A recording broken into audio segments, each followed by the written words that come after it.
Jackie! Oh, Jackie Burkhat, ladies and gentlemen. Always a pleasure, Martin. Happy New Year, Happy Hanukkah, Merry Christmas.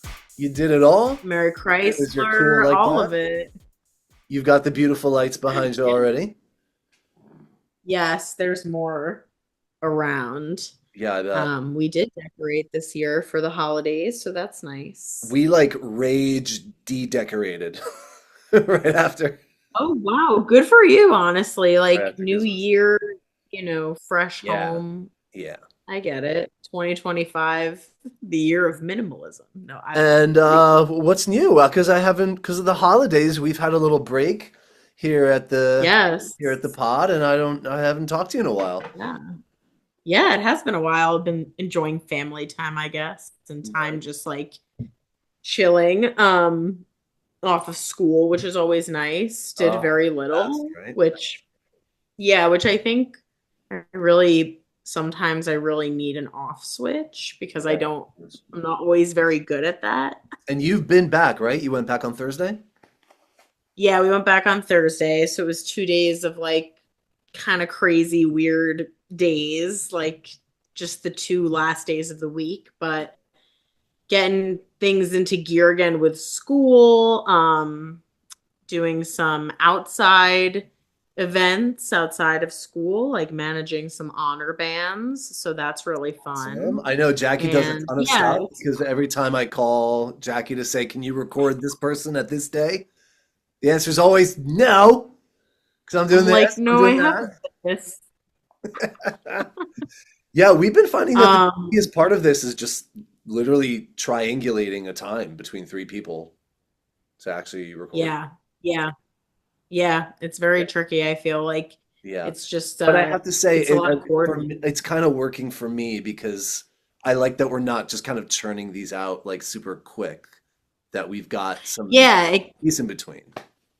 yeah, Yeah. yeah, yeah. It gives the people time to like listen to several in a row if you want, And I can if only they imagine want. that people are listening to each episode like four, five, six, seven times because each one has just been so Oh, rich and fantastic. ri- yeah, very And dense. our guest today, I'm so excited. Well, I when our won't even say what listeners, I said in the text to you, but it expressed my excitement in a I'll big tell way. him later.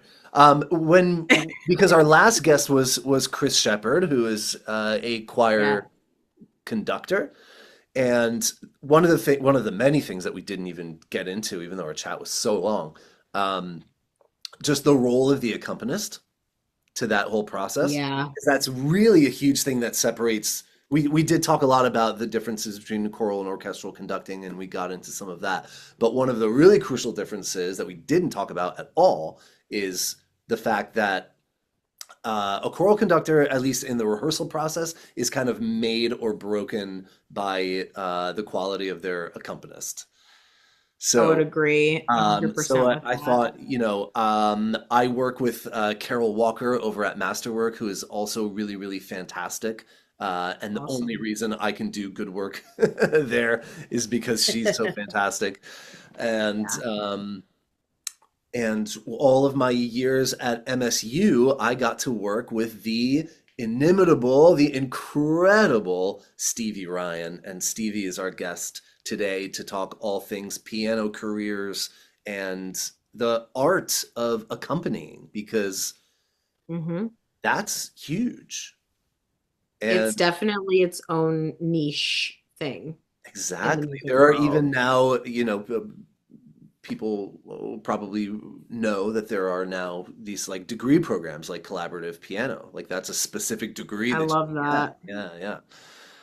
Because it's Hmm. true, it's huge. If you don't have a good kind of support person, a good teammate, and I'll talk about this with Stevie because Stevie worked with me when I was still pretty young and still fairly green, and like I knew what I was doing, but I like didn't really know what I was doing, and Yeah, uh, yeah, yeah. he Not like was now, no. he was sort of, the accompanist in my formative years as a choral conductor. Hmm. Um, Hmm. so that'll be I really got cool to to talk play with about. him too. We Yeah. premiered a movement of a concerto together, but I don't know if he remembers Is that. that right? He's just He one of the best there is. He he has really is. incredible ears. He knows the repertoire so well. He's been Yeah. doing it for a long time. He's also just one of those piano brains that he can just read absolutely anything you put in front of him Oh yeah, perfectly. he's a First monster. time. He is a monster, Hmm. as the kids Yeah. say now.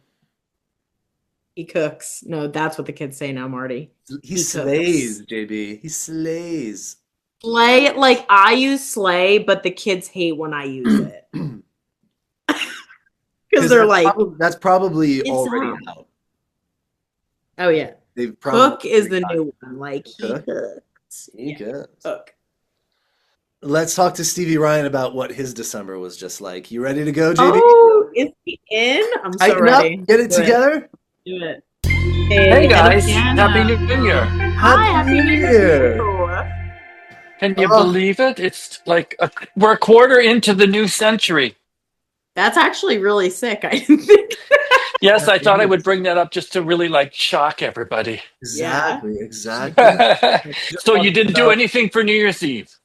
no, Jackie and I were just talking about our crazy Decembers and the fear of getting sick for something Yeah, and how much is going on I got and how it. we crash after. And, Yeah, Big I don't crash. take I'm gigs, still I don't do crashing. concerts, I don't do anything for New Year's. We put the kids to sleep and we watch a show and we are in bed by 11 probably. And I'm just so That's much living. for it. Yeah, it's just I'm the same way. I had 3 solid weeks of different concerts, and Of course. the last one hit, and I also wanted to do was just stay in bed. Yeah. I Yeah. just thought, that's just crazy. What are people doing? Listening to music. Yeah, I agree. Oh my gosh. Well, Here to it's so stay, I great think. to see you, Stevie. You look fantastic. How's life? Yeah. Thank you. Are you That's at home kind of you.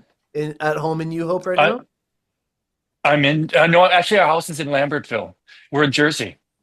Oh, I Oh, love right. I knew that. Lambertville. The store The is store is in New Hope. store is in New Hope. And I work there on occasion, but not today.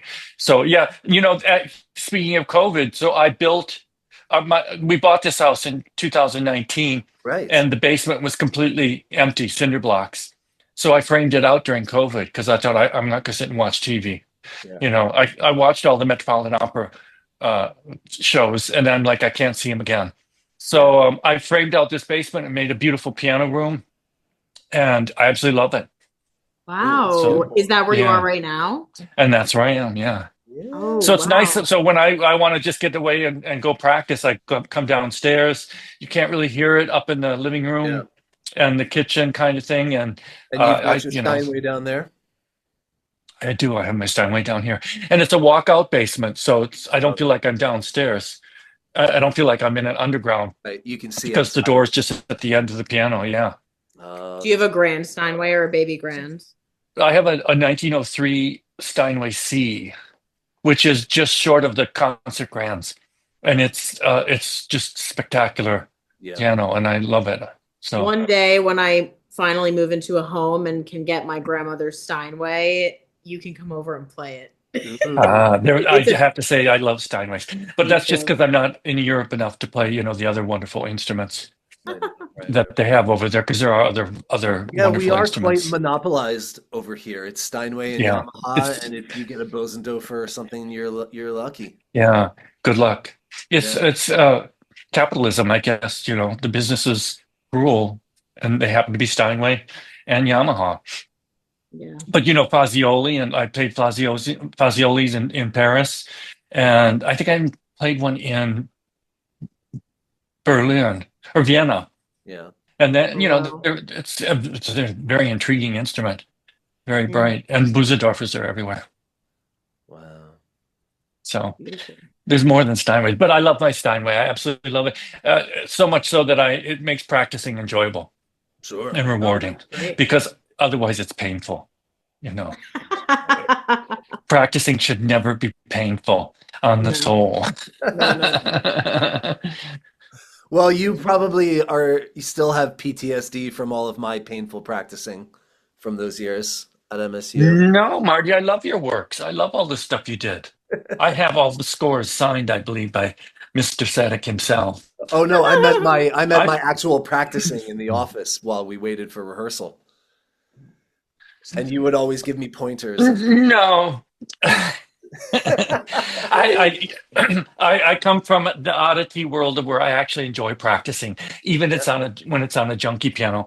I did the Van Cliburn amateur competition when Yeah. it first came out, just to see if, because I wasn't playing at the time, so I was had my Wall Street gig, so I wanted to see if I could really perform in public again. So they put us before you actually went out on this beautiful Steinway in a beautiful hall. They put us in a little junky room with the crappiest upright piano Yeah. you could imagine, and I was working on Ravel, Ondine, and the G minor blah, all this big stuff, and I actually got a lot of work done in there. So it's weird. A junkie piano, if you're really focused, if you have a mission, you can achieve improvement.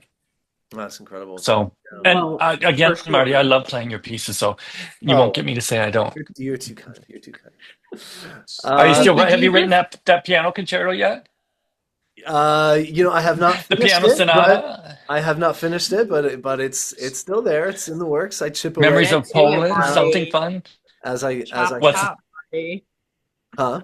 Yeah, I mean it's truly daunting looking at a white page. Although I speak metaphorically because I'm sure you're on one of the fancy things. But I mean, can you imagine just looking at a white page? You actually had to draw the lines in candlelight, like Bach probably did, No, or no, yep, exactly. I mean, I Yeah, can't imagine. No. No, that's crazy stuff. Did you just say though that while you were preparing for that piano competition that you were on Wall Street? Yeah. Yeah, I had a business in Wall Street. Oh, When I moved to New York, I had a really hard time making enough money to live there as an accompanist, as a pianist per se. And so I had an app. I learned typing in high school. It was they started teaching typing about when I was a junior or something like that. So I thought, well, let me learn typing. Typing, I'm good with my fingers, might come in handy. So then I get to New York and I find they're paying like, $25, $30 an hour for word processors. So I started word processing all over the place and making good money. And I thought, well, this is called living. Thank you. That's sort of why I got out of music, because music just wasn't producing enough money for me to live. sure. And so then I found out I had an aptitude for programming. Mm. So I started programming, and they liked what I was programming in the investment banks and that. So me and four of us created a company, and we were quite successful on Wall Street. And I left at the time when I was doing the competitions. I informed my business partners that I would be out on August 1st of 2001. Wow. So we left a month before 9/11 Wow. because we were down there. I remember Whoa, this story. whoa. Isn't it? That's Yeah, so divine I timing. they were pissed at me, but I think in retrospect they thought, well, all right, we'll cut them on that one. Cut them a little For slack. sure. So yeah, Wow. yes, I worked on Wall Street. I loved it. Yeah. So was that your first job, would you say? No. I life? worked no. I always had to work to supplement money. And, like when I was in college in Minneapolis, I went to University of Minnesota. Mhm. I worked at Montgomery Ward's, God forbid. And I worked even at Sears, at those big companies, because I had understanding. As I tell people, in Minneapolis, I was a bestseller of shotguns and that kind of stuff, because that's what they sold there. Yeah. And it was really, when I look back, and I understood them because I grew up on a farm and we hunted. Yeah. So I knew what they were. And also fishing wear. I was pretty good with that stuff. So I, made very little money, but worked in that. So I've worked all my whole life in other things other than music. In fact, I would say I don't think I got paid for a music gig until maybe when I played with the St. Paul Chamber Orchestra. When I was probably a sophomore, junior in college. Yeah. That was probably my first paying gig. Maybe a singer paid me, $10 here, $10 there, but I pretty much did everything for free because I wanted to learn. I mean, I wanted to learn the rep. Well, exactly. Wow. Yeah. So we don't get paid in the learning stage. Oh yeah, well yeah, Yeah, for sure, for sure. sure. Let's back up Yeah. even more. Can you just tell us and remind me also, just growing up in Minnesota, how did piano come into your life? How did music come into your life? Well, my mother's father played in the big bands, and I think he played saxophone. And my mother herself played soprano sax in the marching band when she was in high school. But my grandma, my mother's mother, could play the piano. And we had an awful instrument in the house that had maybe 80% of the notes working, maybe even 70. It was just really awful. It was no fun to Oh play on. God. So I ergo didn't practice. And she would sit down with her cigarette hanging out of her mouth and play things like Abba Dabba Honeymoon and all these cool songs, and she'd just play them from memory. And I was fascinated by that at a very, very young age. And so when I got into, I think it was probably second or third grade, they did like a hearing test. I don't know if it's standard, if they still do that. And, whether the pitch was higher or lower or whatever. And Oh yeah, yeah, yeah. I apparently I remember was the that. first person to get perfect on it. So they all freaked out on it. And so the band director grabbed a hold of me and got me on the trombone. So I Oh, started playing I don't trombone. know why that doesn't Isn't surprise it? It's me. a hoot. because And you're I about got to pretty good marry at it. one, Jackie. I know. My fiance plays bass trombone, not for a living, but per se. But I love playing bass. I love being the foundation of the line of the harmony. I loved it, but I was always principal. Because I was good and I could tune. Yeah. They always put me up on the high notes, and so yeah. I did that. But I still studied my with local teachers from like Nowhereville, St. Charles, Minnesota, or Dover. They didn't know what to do, and I actually remember probably the best piano teacher I had who has absolutely no skills. I remember her telling my mother, I was probably in fourth grade, third grade. She's like, "There's nothing I can do really with him. I mean, he's just too good." I could tell you when it was. She had the music for Raindrops Keep Falling on My Head. So that movie had just come out, and she went to make a tea for herself, and I started playing it. I just started playing it, and she came out with her jaw dropped and said, "Have you got that music at home or something?" And I was confused. I'm like, "No, it's right here." And she said, "Well, how can you play that?" And I just said, I didn't really realize that was special. And when I look back on it, I could see that. So she came, that was about when she said, "There's nothing I can really teach him anymore. He's above me." Sadly, she didn't recommend I go to like Minneapolis and find a real teacher Mm, who could really be great, like a college teacher or something who would right, right. understand what I was doing. So I got stuck with sort of mediocre, actually bad teaching all the way through high school and that, but got me where I am, so I can't But I complain mean, too your much. brain, and knowing you as I do, artistically, your brain is absolutely wired for reading in a way that I've Yeah, yeah. not seen in Well, other Yeah, again, artists. I I will haven't tell you how seen that him in like happened too. 30 times. That same damned band director Yeah. knew that I could play and knew I could play anything and read anything. I accompanied every solo in that school, be it clarinet, saxophone, French horn, tuba, snare drum, trumpet. I played all the musicals, which I loved. I loved playing all that. So I read billions of things when I was Yeah. young.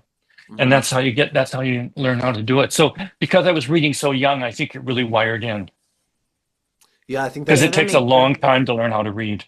and why I I feel like still can't because I didn't do it until late in high Yeah. school, early It's like but college. learning a language. Yeah. even as a middle school band director, which is what I do every day, that is one of the biggest issues we have with Yeah. our students is that they just struggle so much to read, and so many of them figure it out by ear. Right.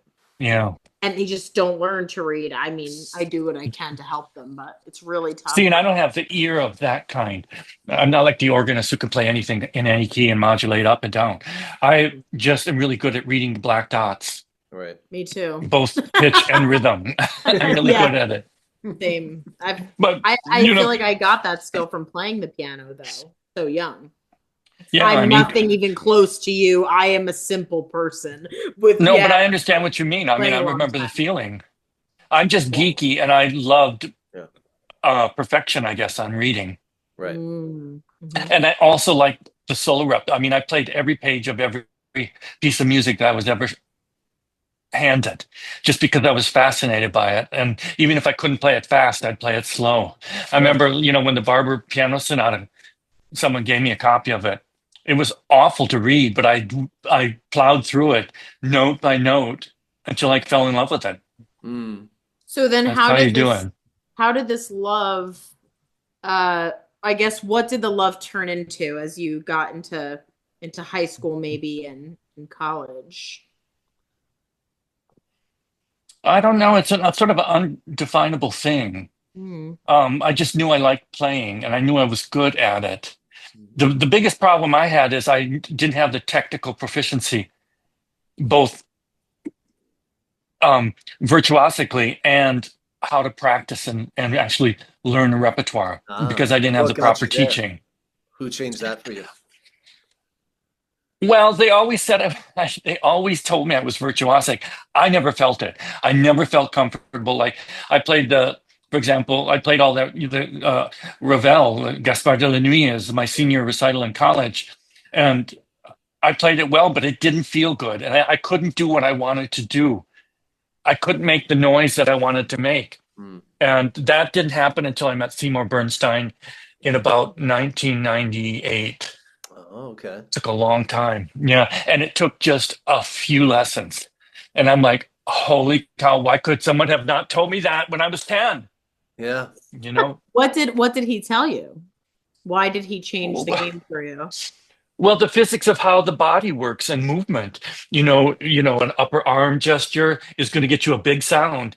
No gesture is just going to be a squeak. It's just you just start learning how to rotate, how to get around on the keyboard with great ease. Yeah, yeah. And I never had that. Oh, interesting. So I remember when I was learning the Chopin G minor ballade, it was painful. I just couldn't do what I knew could be done in that.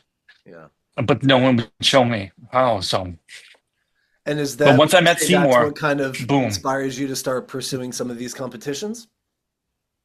Yes, because of Wall Street, Mm-hmm. I afforded myself a beautiful apartment in Washington Heights, and I bought this beautiful Steinway and had it completely renovated. Wow. And I started finding out, I can actually play. And Sure. Seymour encouraged it as well. And so I thought, well, you know what? Well, because Wall Street's a different energy. It's a little unforgiving. It's just a little unrelenting. That's the word. It's unrelenting. And it wasn't for me after a while. I just couldn't do it. I mean, I was still good at it, but it just was so painful because Gotcha. it's a 24/7 gig. Yeah, yeah. Yeah, once you're hooked in. Okay. So then that takes you to MSU Well, after leaving Wall Street? Or you, did you you know, have other? the other thing I did, like in my college days in Minneapolis, I found out I also liked playing orchestral keyboards. So of course, they would Oh, always yeah. call me to. They're doing Shostakovich Fifth. You want to play the piano and celeste? We're doing Respighi Pines of Rome, all Hmm. that stuff. And then um, this guy in Minneapolis was kind of following me from my high school days and realized I had abilities. So he started hiring me as sort of piano player around gigs. So then I got around Minneapolis, St. Paul, and I got the St. Paul Chamber Orchestra gig doing That's Bartok's amazing. music for strings, percussion, and celeste with Dutoit. So that was my first big hit. And then That's like a Marin, huge gig. That's a huge what gig. it was shockingly huge, and everybody's like freaked out. Why would they call me? And I'm like, well, what do you want me to tell you? I don't know, Well, but I I'm played it. good. That's why. Like, Well, okay. apparently because Neville Mariner then called me up and said, I need someone to play stuff for me. So, Dominic Argento had written these songs for Frederica von Stade. Mm. I think it's now called Casa Guida or something like that. It had no name at the time. And so he and I would be in his studio. He'd be trying to conduct while I was playing the music. because it was different meters. He didn't have a good sense of modern music. He was strictly a classical conductor, but he was conductor of Minnesota Orchestra. So he had to do it.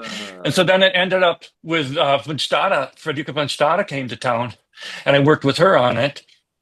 She was also doing the Nuit d'été of Berlioz. So it ended up with me, von Stade, Mariner, and Argento, and Mariner's lovely wife in the room having big discussions on the piece. So I kind of got hooked in that world. Yeah, what a room, what a roster. It's shocking. It's hard to believe. So when I went to New York, I also was doing the Aspen Music Festival. I ended up being the orchestral keyboardist for both the big orchestra, the chamber orchestra, and actually the contemporary music orchestra. So I was playing a ton there, and I did it for many, many years, maybe 10, maybe 11. Something like that. It's just like constant. You were constantly reading. I mean, you still are constantly. I still am. Yeah. Well, actually, and now I don't have to read. So now it's so ingrained in me. It's like language again. It just vomits out nicely, which is good. But so I got hooked in the orchestral keyboard in New York because all those people are in Aspen.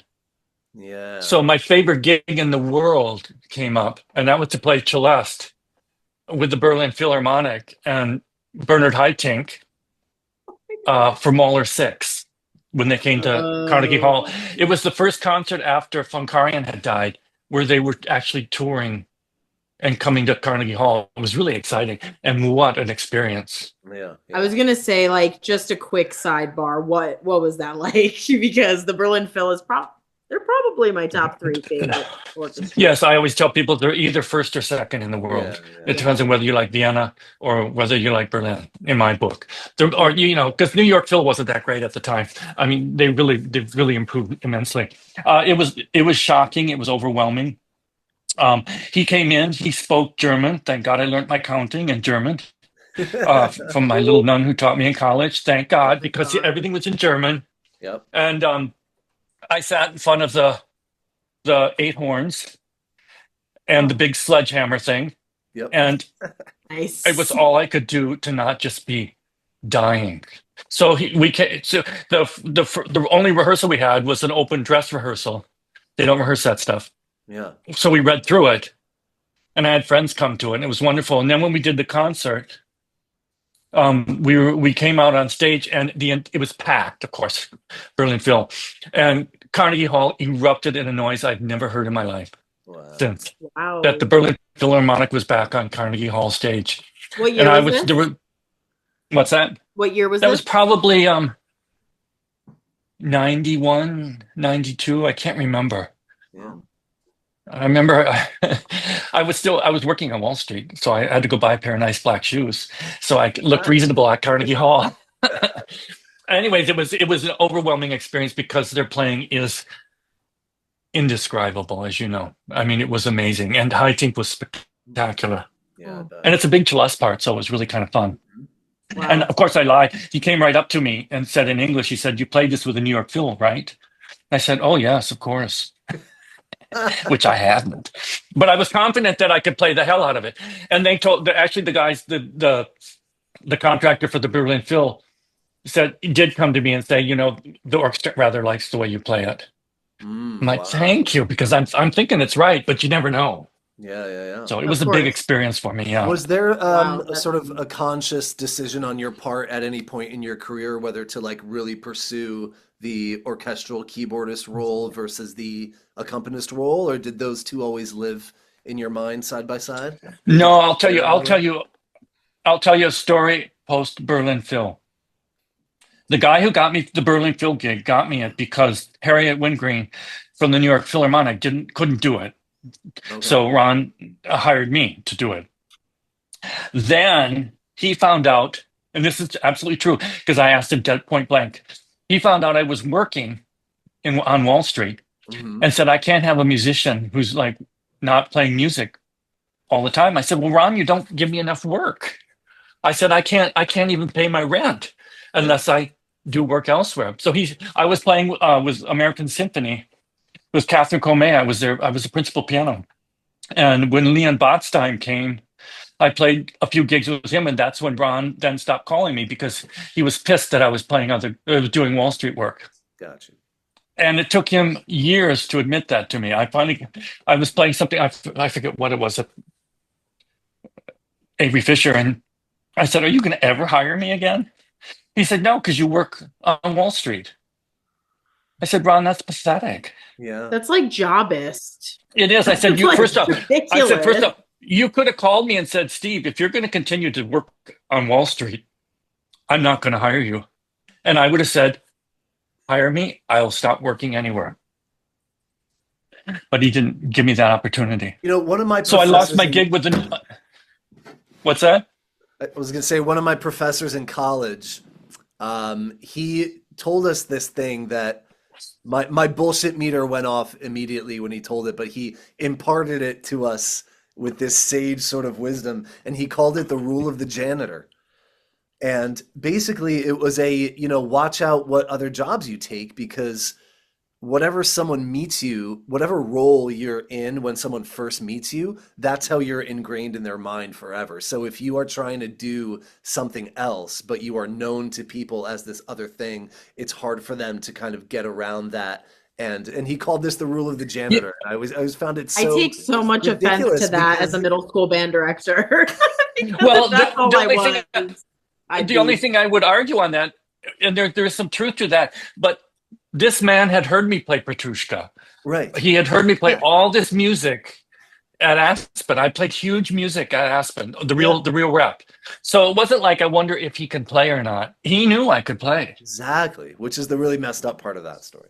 Yeah. So and again, had he just said to me, "You got either this field or this field, I can't work with you in both," I would have stopped that instantly.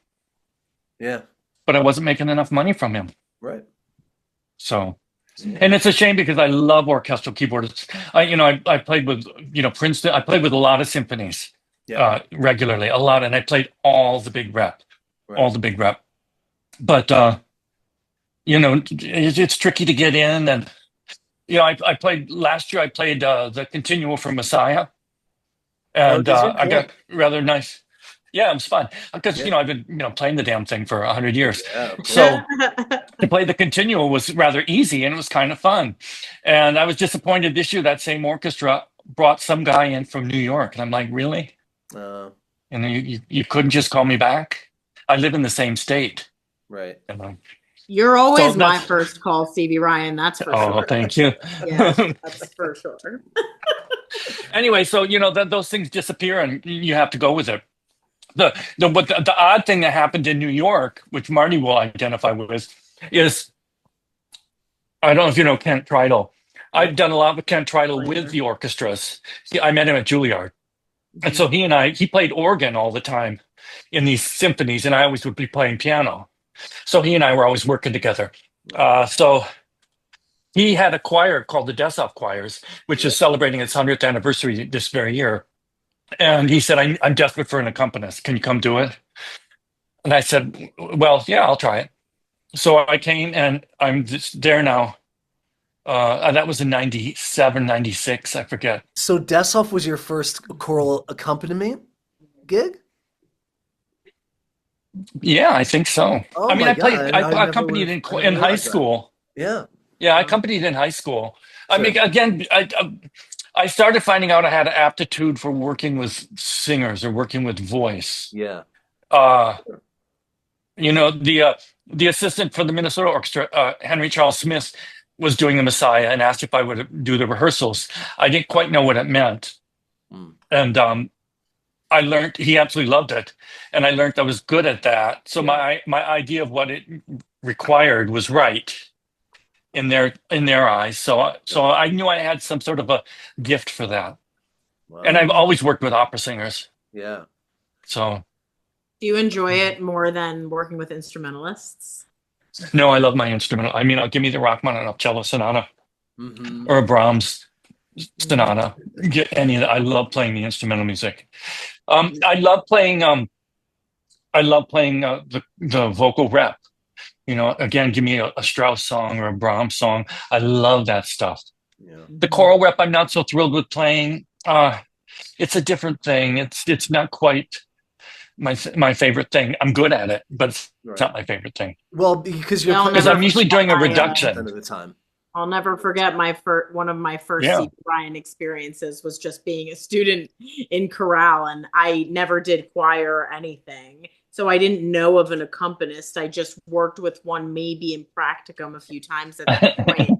And then all of a sudden, I hear Stevie Ryan like on these warm-ups that to you are probably very easy, like you're asleep, half asleep doing them, you just know how to do it. And I was like, what the fuck? Like, how good can somebody be at the piano? My experience was really, this is not to blow smoke, but in chorale, my experience was certainly elevated because you were playing. Oh, thank you. I'm sure of it. Well, I heard Barenboim once, just as a matter of fact, say, when he would go into a rehearsal with like Chicago Symphony or something, when he was having difficulty, he said just to himself, he just said, let me just bring what I have and bring my best. Let me just bring that good stuff.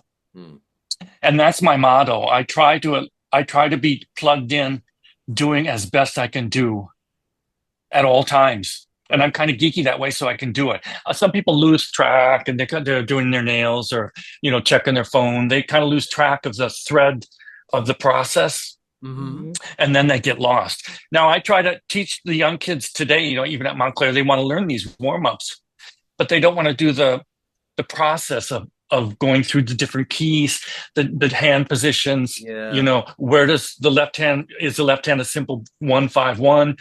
Up a half step, 1-5-1, all that. They don't want to learn all that, so they never get good at it. And it breaks my heart because it's so simple. Right. If you do the right process. And I kind of know the process because I've been doing it so long. Yeah. Right. But it's hard to teach them all that stuff. There's no shortcut.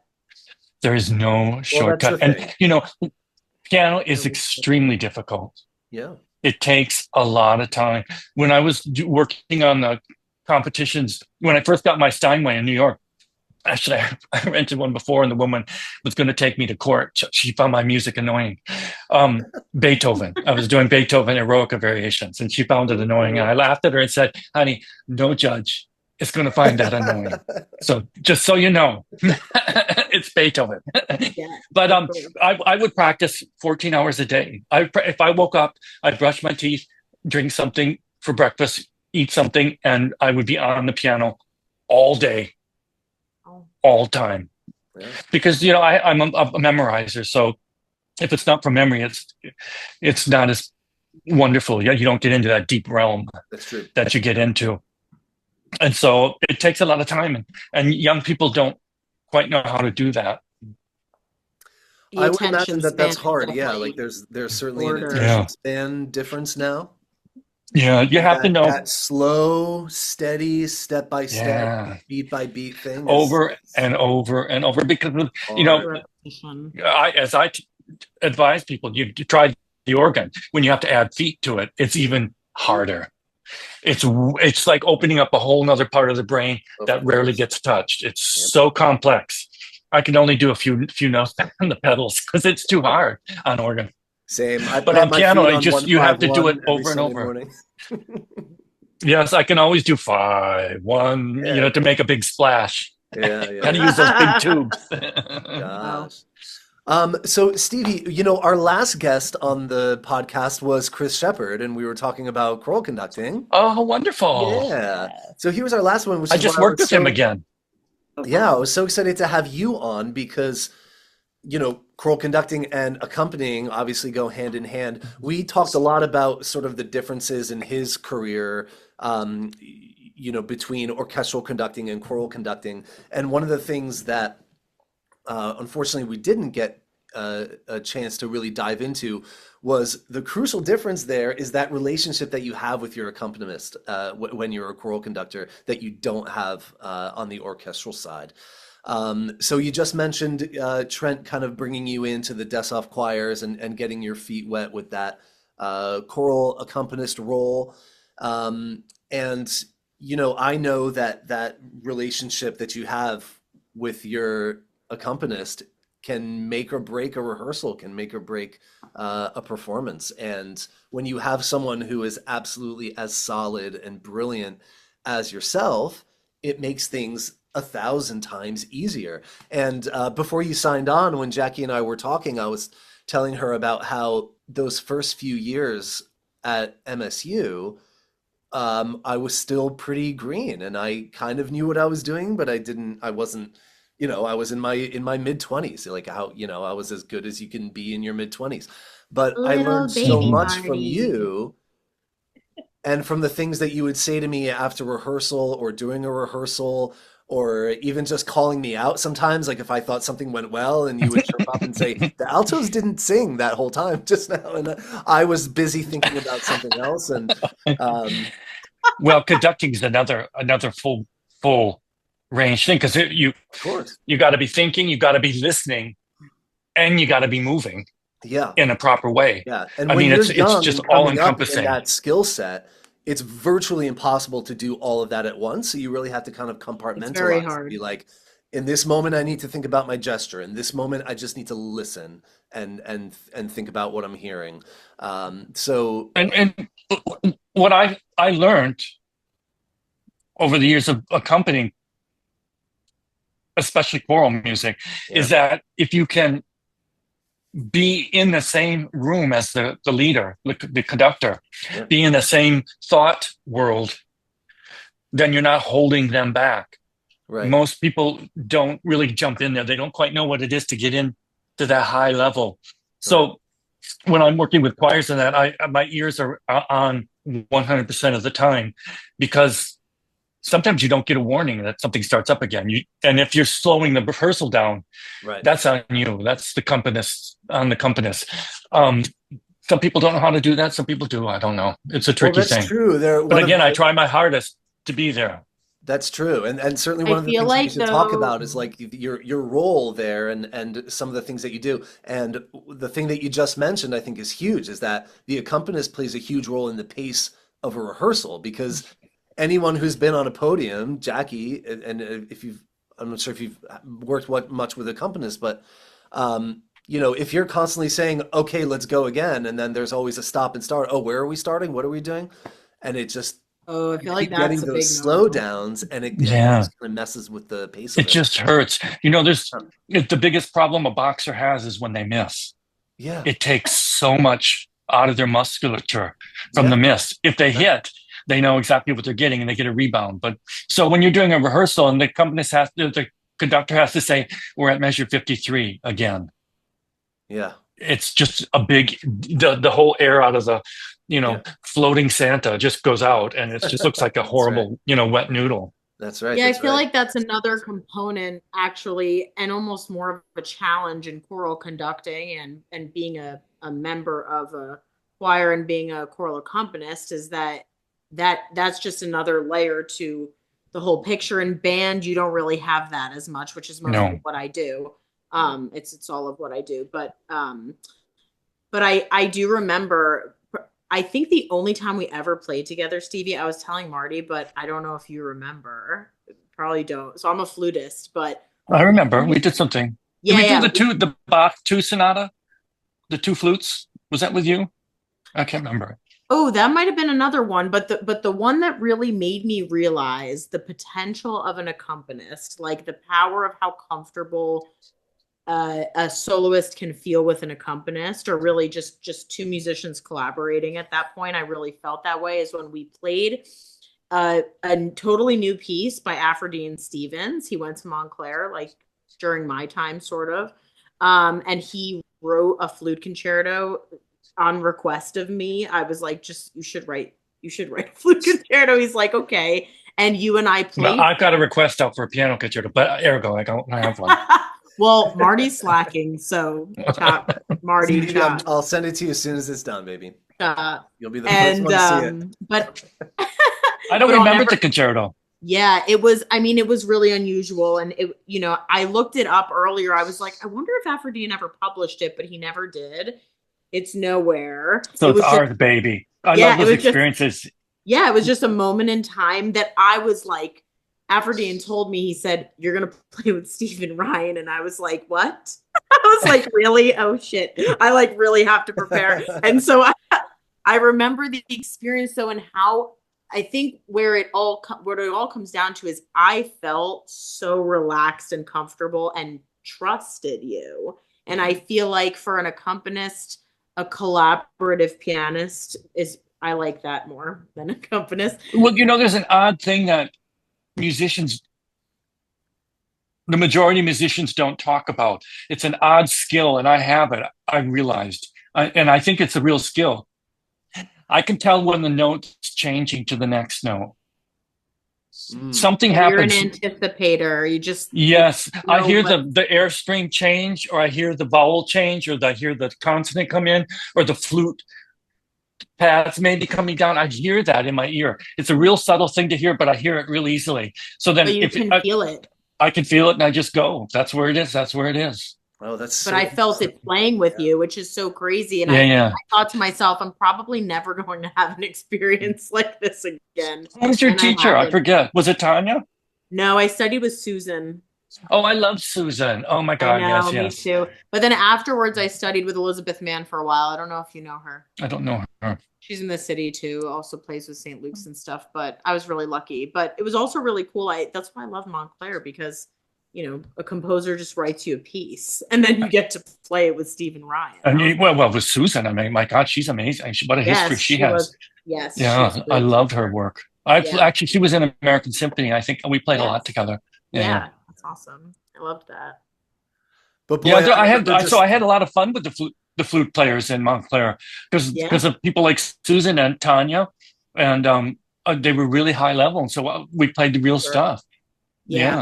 Yeah, there's always I got a lot of really amazing experiences. There, but it's great that you love playing with flute. It's a great instrument.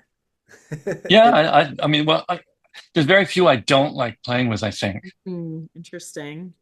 I don't think maybe guitar.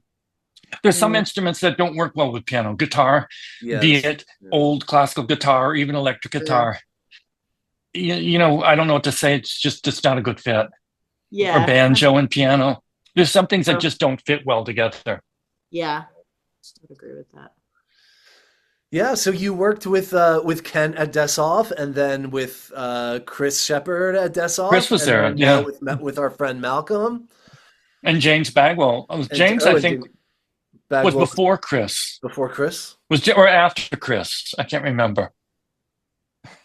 I think James was before Chris. He was after Chris. I don't remember. Maybe, yeah. Was Malcolm after Chris? No, because Chris left in 2014 or 13. Yeah, so Malcolm's going on his 10th year. I think that's right, because Malcolm's got 10th year coming up, and I think I've got my 30 or 35th year coming up. What do I have? My 30th year coming up. So then it was Malcolm. Okay. Yeah. Oh, got you. Okay. Yeah. Wow. Yeah, so it's been fun with Dessoff because I've worked with, for over a quarter of a century with quite good conductors. So it's been really enjoyable. Yeah. And they have a je ne sais quoi about them, the choir. It sort of has an edge of deep artistry. Right. Yeah, you know the story of Madame Dessoff, right? Yes. Do you know it? Tell it. I do not. Her father premiered some of the Brahms symphonies. Now, I thought it was the second, but I've read so many times that it's different ones. So he conducted the premieres of Brahms' works. Yeah. And I also know, I read somewhere that he and Brahms did the Liebeslieder waltzes together. There's piano for hand. Oh my God. So her father was hanging around Brahms and the like. You can imagine what piano was like at the time. Right. Everybody was there. And so Madame Dessoff was in that environment. So then she left. I can't remember what exactly caused her to leave. I think it was Europe was getting kind of unpleasant, as a couple wars were coming up. Yeah. And so she came to New York and started a girls' choir 100 years ago. And it just morphed more and more into what Dessoff is now. And, she crossed paths with huge names because of her legacy. So sometimes when we were doing stuff, we just did the Brahms Requiem. Chris conducted the first movement I That's right. sang that at Montclair in town hall. with you probably playing. Yes, that's right. We did it with two piano, four hands. Yes, that's right. Yes, it was We did do that. great. It was great. I loved Yeah, it. Had a good yeah. time. That's hard to do with the pianos. I know. It really needs the strings. Yeah. I'm sorry to say, I love Brahms. I love Brahms, and I love the Requiem, but it really does need the strings and the horn. You got to have horns. If you ain't got horns, I'm sorry. Yeah. It just. Yeah, no, I think it was the two pianos and maybe two. Yeah, it was. Yeah, it was because the woman who was supposed to play it with me, Nancy Amperella's husband, died, I think, that very week. She and I had worked Yeah. Yeah, she and I had worked at Merkin on getting our act together at Merkin rehearsal rooms. And I love Nancy Amperella. So she and I worked it to a fairly well. And then, boom, her husband died. So then I have to call, sorry, I can't think of his name. He is he was one of Kent's proteges. Yeah, everybody young knows guy, him in New York. right? Michael, I want to Yeah, say. yeah. Yes, Michael. What is his last name? Anyways, he was fabulous. Didn't have to tell him anything. Yeah. Didn't have to tell him that's an A flat, that's an A sharp. We just sat down and played it. It was just like, perfection. Yeah. So that was nice. I love that piece so much. Yeah. It's stunning. Mhm. It's beautiful. It really. I mean, imagine that came out of nowhere. Yeah. So, Stevie, we were talking about that with them. What's that? So I was gonna say, besides pacing, can you talk a little bit about that that relationship with conductors and how you feel like it's the ways in which you have found that it's symbiotic and what things have worked and not worked? Yes, there's an odd thing that's hard to describe, but I'll try to. You have to turn off your ego and be subservient, even though what you're adding is equal to what the conductor is adding. So you may think, some people may think that they're being lesser, but no, you're not. No. You're just going with what the leader's telling you to do, which is not far away from what the composer is telling you to do. So you kind of have to I want it that way. You have to get rid of that attitude and just be there in what is being done at the moment and getting your ideas basically out of the way. You can add intelligent things like, when I played the pitches for the beginning of an a cappella thing or something, I have a good sense of what the tone quality is or the sound volume or just the general feel of the mood. So I play it in that way. Yeah. Rather than just play, 4 pitches. Right. Boom, there you are. Sing them. Which some people like. I don't like that. And because I was working with you when I was coming up, I sort of got myself into that habit of just turning to you every few minutes and saying, "What are you hearing? Anything from you? Anything you want to add?" And you always had something smart to say. And as I got on in my career and was working with a lot of other accompanists, a lot of them kind of bristle at that. They get a little, surprised and they feel put on the spot. And then I figure out, this person doesn't like that. Okay. Yeah, isn't that an interesting thing? You have to acknowledge that when you're up conducting, you can only task in one direction, pretty much. Yeah. Even though a lot of stuff is going in and a lot of weird movements going on, you can only really task in one area. And if you're like listening to see if the sopranos are in tune on a third or something, and you miss the fact that the bass is saying the wrong pitch, you might not notice it because you were tasking elsewhere. Yeah. For sure. And so quite frequently I'll say, just so you know, a bass that's an A flat this time. So mark it and circle it. And it sort of takes the pressure off the conductor to have to spot every problem. Exactly. I think I would love that. I would love. And I'm very discreet. I do it very rarely. Unless, especially if I'm asked, it's I could just give a 1 point thing. You don't want to overwhelm it. But I generally am listening with the same intensity as the conductor. Yeah. Sure. Except for I'm tasking else in another way, so I can hear it in a different way than the conductor hears it. So the two of us hear what needs to be heard in the room. Sure. And it's a kind of an interesting skill. Again, it's not the ability to not turn your brain off. And if you're doing a piece with 4 parts and really listening to hear that the parts are moving to the right places and at the right time with the right words, you just have to have your ears open. And if you think something, like thinking I hear it once and I'm not sure, because we're fallible without question. If I hear it the second time, I'm like, yeah, well, wait. That ain't right. So right, just so you know. Right. And I've gotten to the point where I try to do it in a lighthearted way, because we all make mistakes. Yeah, sure. Egos. And as a conductor, it's hard to hear them all. It's very hard to hear them all at conducting. Yes. I mean, I'm sure more experience, you get better, but I feel like that's why the best conductors are really old. Well, there is this, yes. Although I've worked with young conductors, I've worked with young conductors who are pretty good too. But yeah. I think a smart conductor will know when it's just you have to let certain things be what they are. If the violins, one of them's doing an up bow and everybody else is doing a down bow, and they're not going to change it, that's maybe not the argument to have. Right. If I hear the whole bass section do something, sorry, they're always in my ear because the piano's always there at Montclair and with Dessoff. If I hear a wrong note over and over, I finally will come out with it and say, just FYI, that note ain't right. So I feel like wrong notes, we should just not do them. If you hear it's wrong, you got to point it out.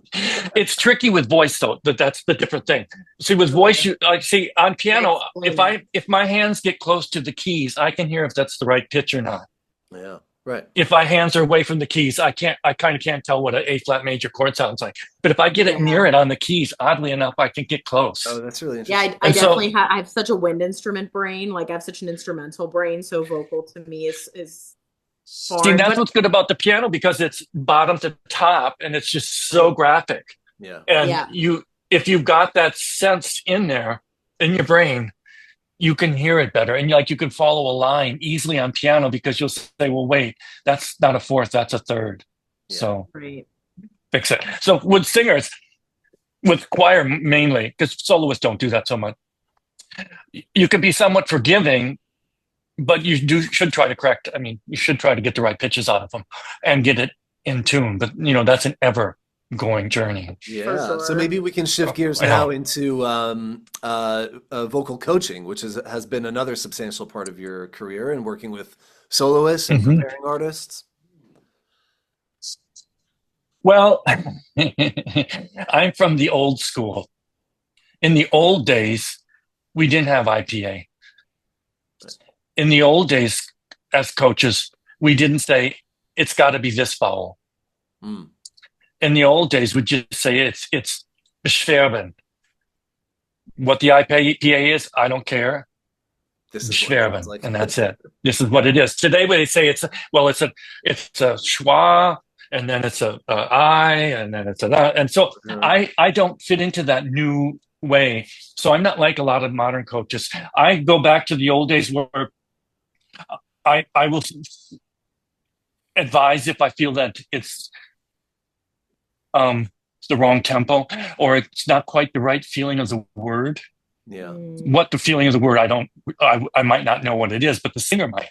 Right. They might say, "Oh, I'm not getting that across," or sometimes I'll just simply say, I don't believe you with what you're singing. Yeah. Just so you know.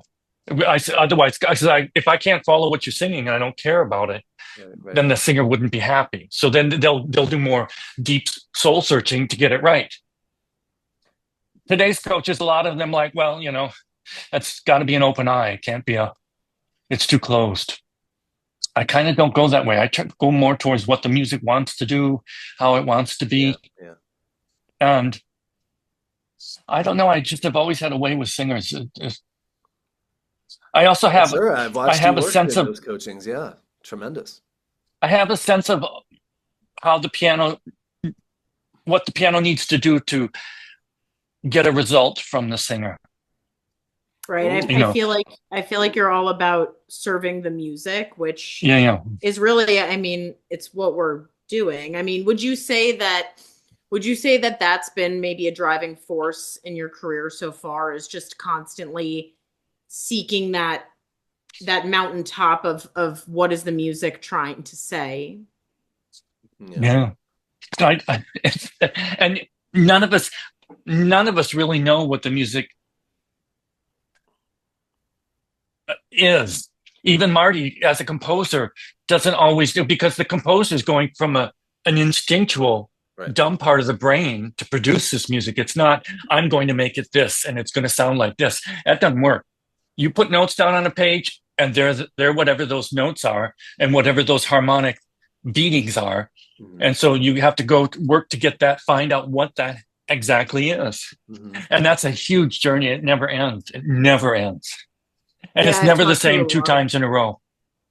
Right. I've talked to a lot of composers, and Marty being one of them, and other composers as well, that just kind of, they're at the point where, okay, I have to get this piece published, or I have to churn this out, but it's still not really what you want. There's editing. I mean, Marty, you can, I guess, attest to this if it's true or not. But I mean, a deadline is a deadline, and well, it's absolute someone fact. has that quote that like no piece of ach is ever finished; it simply runs out of time, I mean, we know Mahler revisited symphonies. We know Shostakovich revisited symphonies. We know Rachmaninoff revisited piano concertos. You know, we know that they weren't happy with the initial product. And you know, I saw an interview with a really good pianist. I can't think of his name. Not one of the great classics like Horowitz or that, but he had done the premiere of a piano concerto, and on the recording, he did it. You know, he worked with the composer who was right there, and on the recording, he got so much flack from the recording because it doesn't match the printed music. And he's like, well, I was there when the composer said, please don't do that cadenza. I don't know what I was thinking. Just leave it out. Just go right on to the next measure. No fermata, no nothing. He's like, so now everybody's mad at me because I'm not doing what the music said. But that's what the composer told me to do. Right. So, you know, that's a tricky thing. And I saw, I don't know if do you watch the Chopin podcast, Marty? It's really quite interesting with Ben.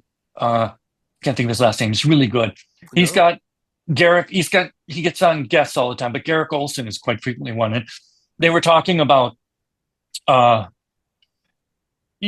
every beat in Chopin is up for discussion because it was so improvisatory. Yeah, it's so improvisatory. Yes, and so someone was saying, well, you know, you don't do the accent on this pitch, and he's like, well, some editions don't have it. Yeah, right. And some editions do. And so the guy came down to the point of saying, so, you know, he actually referred to Seymour Bernstein, who said, just make it beautiful and do what you think needs to be done there. Yeah. And if you like the accent, we'll put it in. It means somewhere along the line, someone heard it with an accent. Right. And it might have worked. So, you know, if you can produce beauty and your vision of what that measure should be or that beat should be, you do what you want to do. And you know, with Chopin, there are no 2 players that are the same. There are no 2 players that are the same. Right. That makes sense. So you dig in to find out what it means to you, you know, what's behind every note, because there is something behind it. Right. And with something like Chopin, because the harmony's just slipping around and the rhythm is just never rigid, unless it's some kind of polonaise or something. Right. Unless you really explored what you're trying to do on it, you're not doing it justice.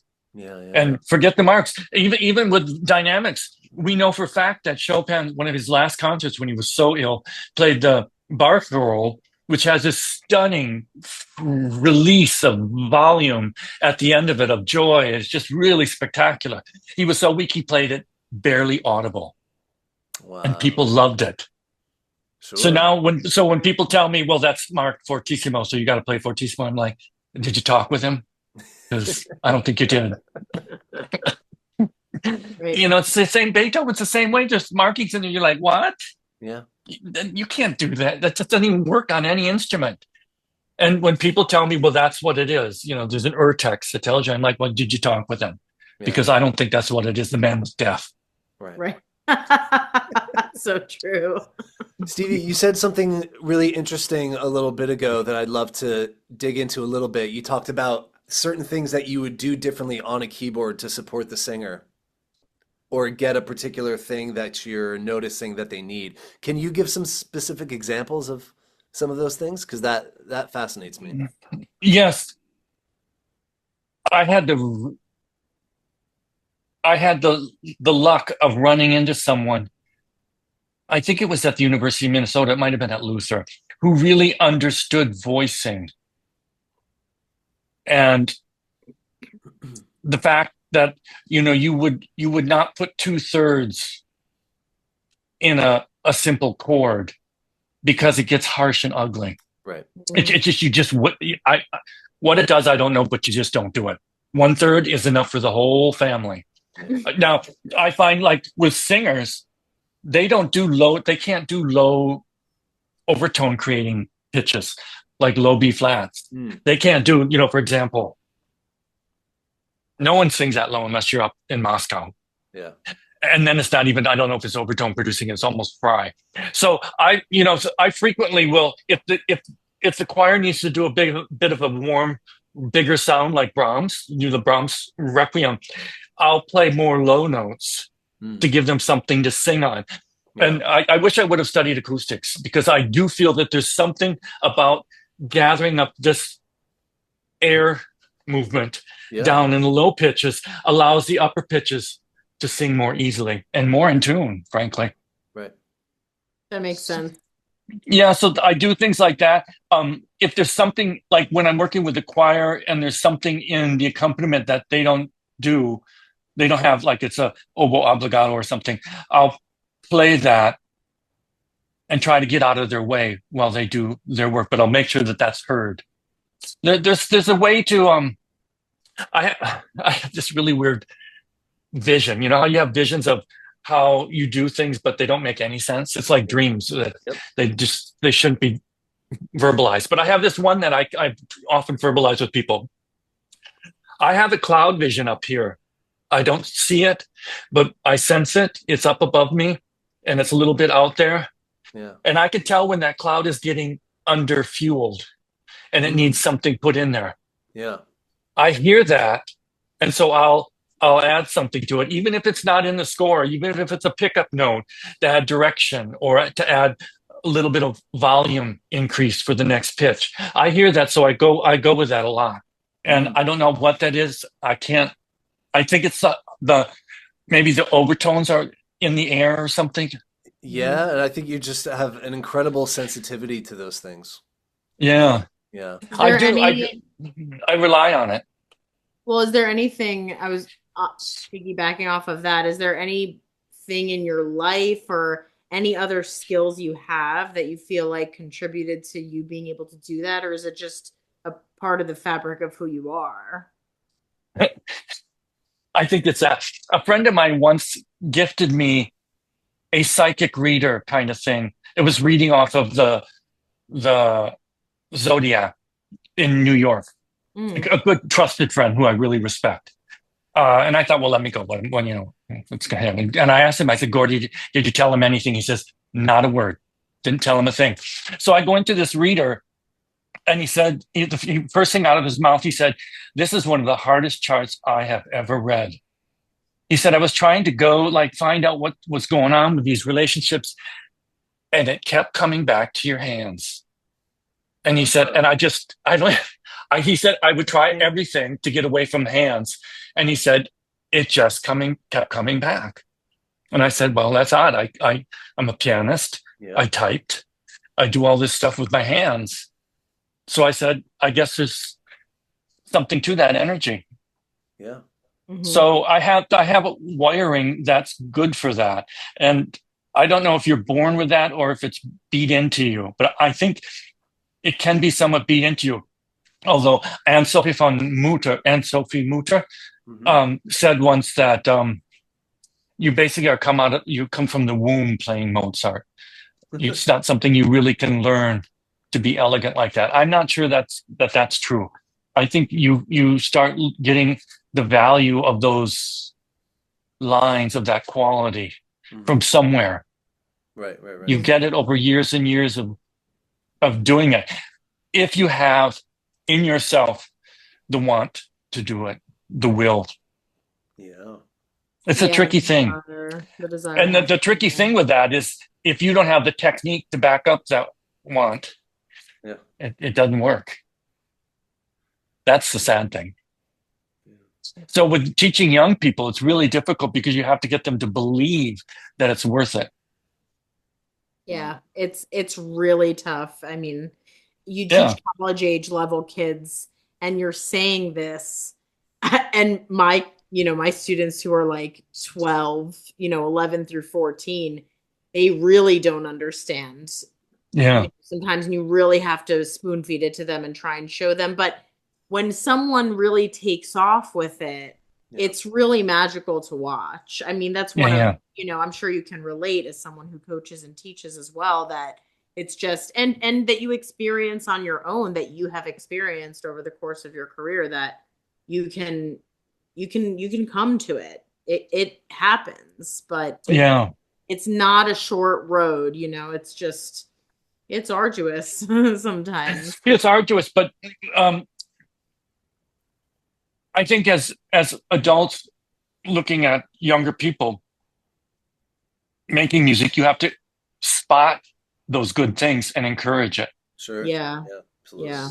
I remember it's such a cliche as a young person. I remember when we did Fiddler on the Roof and the violin started playing, I practically went crazy. It was so spectacular. Yeah. I'd never heard such amazing sounds. Why? I often think, well, what put that in my head? That joy, that love of that. And I honestly don't know. But I do think that it has to do with wiring of the brain. And I think if the brain just keeps getting wired, again, not unlike languages, at a young age, that kind of stuff gets built in. Yeah. It's like tuning. What tune, that's a lifelong journey of I see as pianists, we don't have to worry about that. Although I would say I could tell you that I could retune an out of tune note by the way you voice it.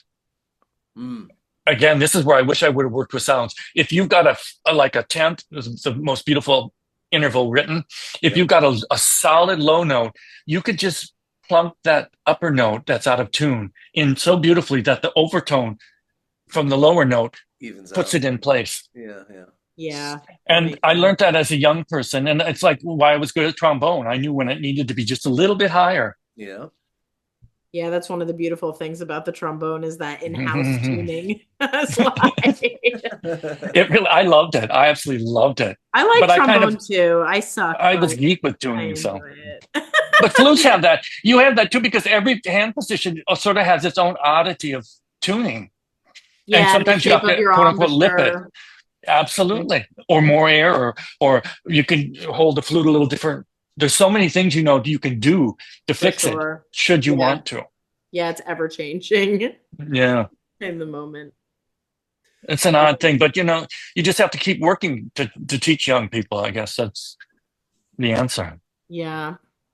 So when you started working with Dessoff and then with MSU, I guess your career kind of settled onto the accompaniment side versus the concert pianist side. Was that something that was sort of intentional? Yes, it was intentional. First off, I always loved working with Dessoff, so there's an artistic something going on there. Yeah. I say it's the ghost of Madame Dessoff, or maybe her father, I don't know, or Brahms, I don't know. So they do something that's intriguing all the time. So I love playing with them. With Montclair, I took that gig because it allowed me to stop driving around from orchestra gig to church gig or whatever gig I was hired for. Okay. I could do it in one building. I could build a bit of a, work history and make money. The solo playing is, a real sad thing for me because I get such raves when I play it. I mean, people just say, "Oh, I want to hear you again. I want to hear you again." But when I played the opening concert for Leschewitz. when it opens a new building. And I could tell you the people there: Boris Kucharski. Mm-hmm. I think Jeff Gall was there. Sure. There were maybe 5 people there, and we did music, Bartok's music for 2 pianos and percussion. I played Gaspard de la Nuit, and I played a big Brahms opus. I couldn't get people in the hall. Wow. You know, not 10. There were not even 10 people in the hall. That's and crazy. So I have the same thing here in New Hope. Just one place said, "Oh, you know," I went in. I played all Chopin. I played a ton of mazurkas and waltzes and ballades and played big stuff. Yeah. At the art gallery here, they wanted me to do it, and they got some shitty piano, but I made it sound beautiful. And they just screamed and hollered and screamed and hollered and screamed and hollered. I did it the next time, and no one showed up.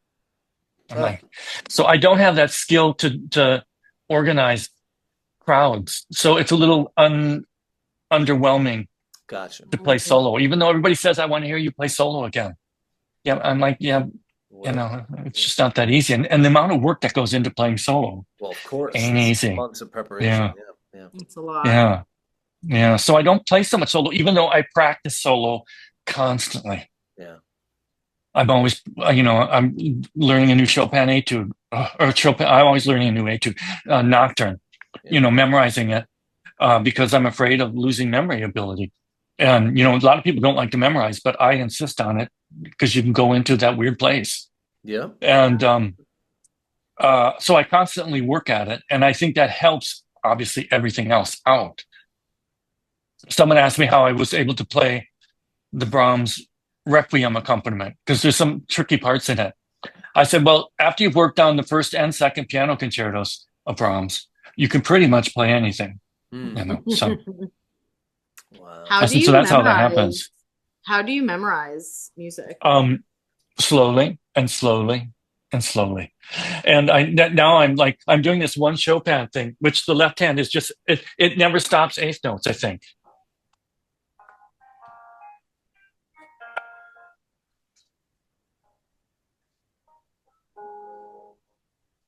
It just never stops. The whole nocturne walks like that, and it's in E flat. But it ain't. I'm sorry. You touch down on it as beautifully as Chopin does. So I always, when people tell me it's hard to memorize something, I say, well, what's the first note? And they can get it. What's the second note? I said, you don't have to look. Just tell me if you know or you don't know. And they can get it. And the third note. And they're like, oh, I do know some of these. I said, well, tell me when you can't. Go to the point where you stop. And that's where you need to then program your brain. Because it's not logical in your brain yet. So you just start slowly. Like in this, I knew it was 2 B flats and then an A flat. So I'm like, oh, well, that's a 5/7. That's easy. And then it resolves to the third. And I just, go over and over and over and over and over. And then when you wake up at 4 a.m. and you can't, and you got the weird dreams, I start this in my head to see if I can do it not at the piano. Wow. You've inspired me to try memorizing more music. Yeah, it's really worth it because you go somewhere else. Someone, I had a discussion with someone else about this. You go to a place where you don't have to read. You don't have to transcribe what you're reading. I know the reading, I feel like I get so bogged down in just simply looking at the music, but I know what it is. Yes, and this is why I tell people quite frequently what you see is harder. For sure. Reading it is harder than actually just knowing it. Yeah, and it takes away from all of the physicality of playing the instrument. Yes. Then when you're not looking at something, your ears become more the focal point because it's noise. Yeah, I try to conduct without a score sometimes and stuff like that. And it's so essential, especially with conducting. There's nothing worse than watching someone looking straight down at the score. Yeah. Yeah. Well. I did a concert. I did Marty. a concert with an orchestra. Well, Marty's lovable, so we'll forgive him. I did a concert with this guy, and she was doing Rejoice, the Messiah, Rejoice, Rejoice, and he was looking down at the score, and I'm like, sir, you're my age. I know you know this. Do you really need to look at the score? So she gets to a cadenza, and he's still looking down at the score conducting, and I'm playing electric continuo. And I'm like, I'm not going to follow you. I'm sorry, because I know she's doing a trill Yeah. and an ornament. And then he conducted and then looked up like a measure later or something. I'm like, really? So it's good if you could try to get away. It's looking at the music is habitual. Yeah. That's hard for people to understand. But if you can just get away from looking at the absolute dots, you'll start hearing something else. Even if you fail, even if you fuck it up, even if you do something so wrong that you have to go back and do it again. Guess what? You're human. Yeah. I mean, I think musicians need to think of that the same way that actors are with their scripts. It's like it's not a performance if you've got the script in your hand. No, it's not. The script is the tool to learn the part. Yes, it's exactly like that, Marty. Very good observation on that. And it's hard to explain that to people until they've done it. Yeah. Good, Marty. Smarty Marty. Smarty Marty. Boy, oh boy. That's why we love him. Yes, we do love Marty. He's the reason. Stevie, can we wrap up with some wisdom for up and comers? What do you think to someone interested in a piano career, whether it's concertizing or accompanying? What should they be doing first and foremost? No one wants to hear my answers. On a lot of it, but I definitely want to hear a your gem or answers. two of advice. Well, here's what people always, as we've done, ask me how I got here. And for almost 20 of those years, I never got paid. But I still did it. But you still, yeah. Because I saw the reward in doing that. I saw the reward in playing a stupid tuba concerto. Yeah. That I found some joy in. And I didn't get anything, nada. Yeah. Except for aggression from this band director. But it built my skills. And I've done all the Brahms, all the, Mozart sonatas with violins and that many times without getting paid because it was rich and rewarding. Yeah. Yeah. So I'm saddened that our world, at least in America, has become capitalistic driven. Mm-hmm. It's hard to live without money. Yeah. So everybody thinks, "Oh, I'm not going to do it unless I get paid well." Like, well, that's a trade-off. I'm sorry to say. Yeah. Have you played the pit for Sound of Music? You will learn so much from doing that. And if you opt not to play it because you don't get paid enough money, you're cheating yourself. Sadly, it's a real tricky thing. One of the through lines that we've been seeing in these conversations, Jackie, is that idea of take every opportunity you can within your sanity and within your health. Yeah. And just whatever comes, you take it and you learn from it. Because you learn a lot from people what not to do. And I think when you're young, that's as valuable. Yes. And you have to take it, this is such a cliche, with love and excitement. Yeah. And possibility. Glass half full. Yes. Because I think a lot of even if you hate the damn piece. Right. Yeah. I have played so many awful pieces because it was in front of me and it had to be done. And I knew what to do with it. Right. Well, I mean, hearing you, honestly, this gives me a lot of validation in my own life, like not to make it about me, but I'm thinking what you're saying is how I've always felt from the very beginning. But there's a lot of naysayers. There's a lot of negativity, especially in public education where I do my day job, and thank God I have other outlets of expression and I still perform and have all of those opportunities, but it's because of what you're saying. And I just, I refuse to listen to that. I mean, there are so many musicians out there and educators that just say, I'm not doing this if I'm not getting paid. But yes, and those are the people that are looking for a moneyed job. And that's a tricky thing. But I know I'm not the only person out there and I know you guys know exactly what I'm talking about, who get that love for that stuff. It just makes you so happy, even if you hate it, even if you're tired. There's something really wonderful and valuable about it. And I just tell young people, first off, sadly, if you're playing piano, you've got to practice. I'm sorry.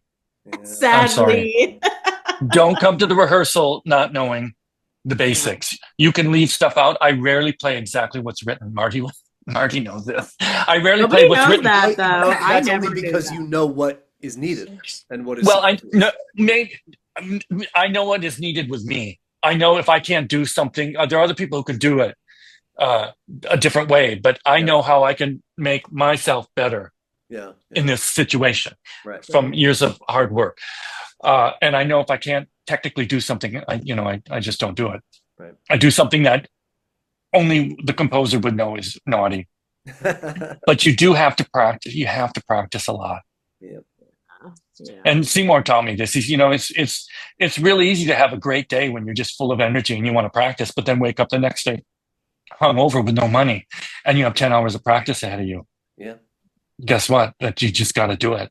That's right. Yeah. Yeah, you just got to do it, and that's where you just have to learn how to make your day bearable and plow forward. Maybe not at your highest level of achievement. Mm-hmm. But the absence of practice is the biggest weak link. For sure. Yeah. Wow. Yeah, so there. Evie, Mic you've drop. taken up too much of your time, so we'll wrap up. But this has been All right. this has been great and so great to That's been just see awesome. you again and catch up. Yeah. Too long. Thank you for being one of our guests. Honestly, My pleasure. maybe my favorite. Oh, you're so sweet. Yeah. Well, I don't you It's love having close. memories? It's close between love- you and Chris Shepard. I do like him too. It's neck and neck. I always tell people it's a fascinating thing when you make music with one other person. Mm. It's kind of naughty because you kind of did something intimate. It Yeah. gets intimate. Yeah. Yeah. And you can't really put it in words, and it's not sexually intimate, but it feels is kind of intimate, like for sure. we kind of got each other there. It's like a We understood special, each other. Yeah. connection Yeah. vibe that you'll never have with anyone else. Yes, and if you can find that with the more people you find it with, the better. I agree. And it's always so much fun when you find that. Oof, it's so nice to play with someone else who gets it. Yeah. It's electric. Wonderful. Oh, All right, kiddos. one more Yes. thing. Thank you. So sorry. And Jackie will do our wrap up. Our closer. I just ask you two questions. What is your name and what is your job in music? I am Stevie Ryan, and I make music beautiful. Yes, you do. You do. To That's for my damn best of sure. my abilities. Yeah.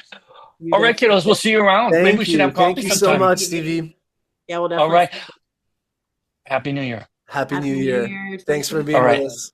Cheers. Cheers. Bye.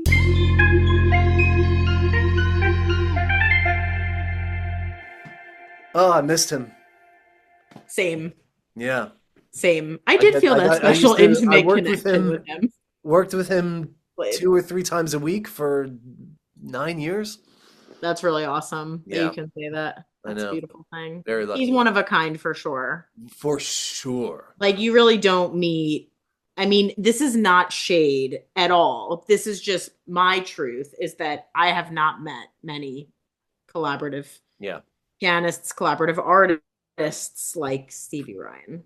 Well, he's just got it all. He's got the technical skill. He understands what he was just talking about, the intimacy, the vulnerability, the actual, he summed it up perfectly.